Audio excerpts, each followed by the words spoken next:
Aries Rising October 2021 is about the relationship priorities and big events happening in relationships that lead you to reprioritize work and might even consider switching jobs. If you're excited to dive into what this October holds out for you and your rising sign, make sure that you like, subscribe, and hit that notification bell so that you are always up to date on what the stars have in store for you. Hi there, I'm Maren. I am a Western astrologer using the tropical zodiac within whole sign houses for the purposes of this video. And before we do get started, I do want to mention Swan Bitcoin, the safest, easiest place to buy Bitcoin on a regular basis. If you're like me and you believe in Bitcoin and how important it is, you might be buying in monthly, dollar cost averaging every interval on whatever time frame works for you. I like to buy monthly through Swan, and if you use my referral link down below, you will get $10 of free Bitcoin upon your first purchase. So if you want to use it, no pressure, it's down there, yeah.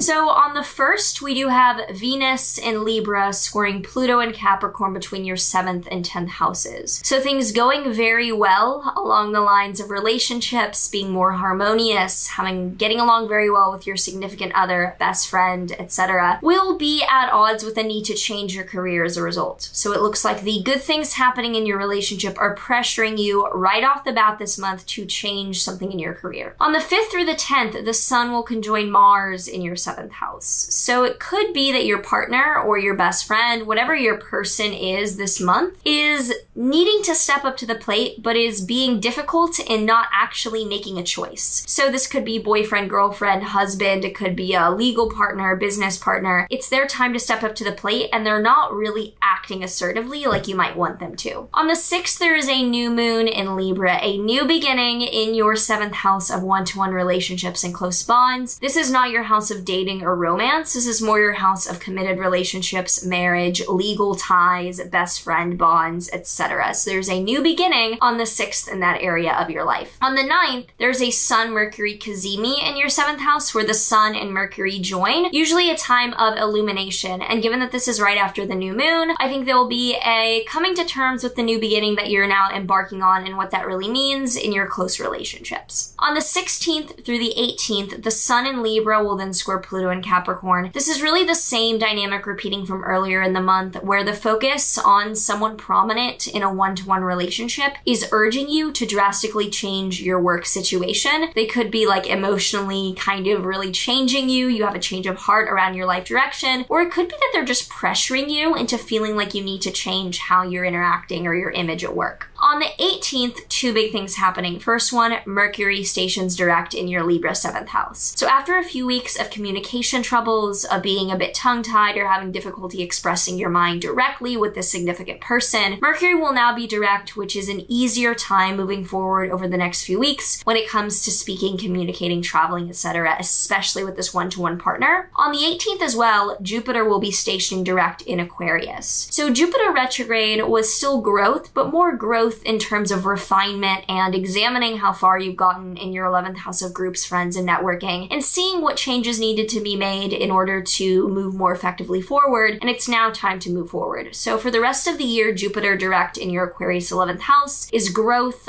focus, ambition, drive towards accelerating and networking friends, and even achieving your dreams through being at the right place at the right time and connecting with others. From the 18th to the 20th, Mars in your 7th house will trine Jupiter in your 11th house. So your relationship is actually helping you get where you want to go with the people that you want to meet and broadening your horizons. They're very, very harmonious together. On the 20th, there's a full moon in your Aries 1st house. A light on you, spotlight on you coming out as yourself. Looks like your partner might not be taking the reins, so you're like, well, fuck it, I'm gonna step up and be that person. And this full moon is a kind of ending to that dynamic or that chapter in the relationship. Doesn't necessarily mean a breakup. Probably not. More so usually means chapters ending. On the 21st to the 23rd, Mars in your 7th house will square Pluto in your 10th house. So this is kind of the top of the pressure between relationships and career for you, where it looks like a partner is really pressuring you to make a decision in your career. A partner is really, really asking you to make some changes in your public life. From the 26th to the 28th, Venus in your Sagittarius 9th house now will be squaring Neptune in your Pisces 12th house. So by this time, Venus is now in Sagittarius in your 9th house of higher education, foreign travel and very long-term kind of plans to do something of religious, philosophical, or long-term travel, philosophy, religion, education, these high aspirational things. Venus is now in that area of your life, so you might be thinking about traveling afar, getting a degree, things like that that are very exciting at a high level. Squaring Neptune in your 12th house looks like your intuition or your mental health might be confusing you around whether embarking on this is the best path. You might be feeling very, very mixed, very confused, and unsure if you're up for the challenge by the end of the month. And then we end the month with the 29th and 30th, the Sun in Scorpio squaring Saturn in Aquarius between your 8th and 11th houses. So focus now on investing, finance, and sharing resources with that important person in your life is coming alongside a kind of looking down upon from those that you're connected to, or worries, inhibitions from what groups will think. So intricate, very private ties are at odds with what you feel like you need to do in the public eye or what your friends and groups will expect from you. So if you have any thoughts, any comments, anything to share about what's coming up for you before we do get into the tarot card for your sign, do leave me a comment down below. I would love to hear how this October looks for you and any things that are corresponding to already plans you know are on the way.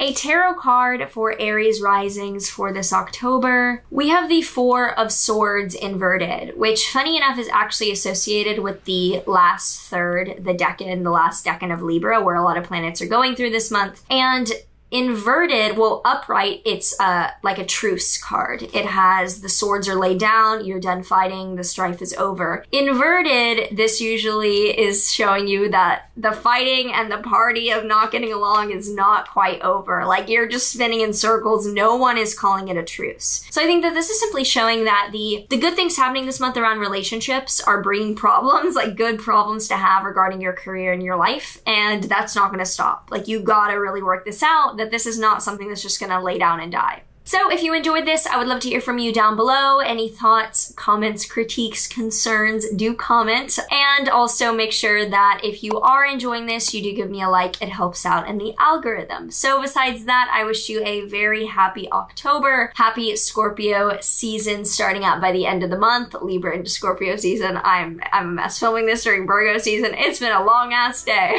But yeah, take care and I will see you in the next one.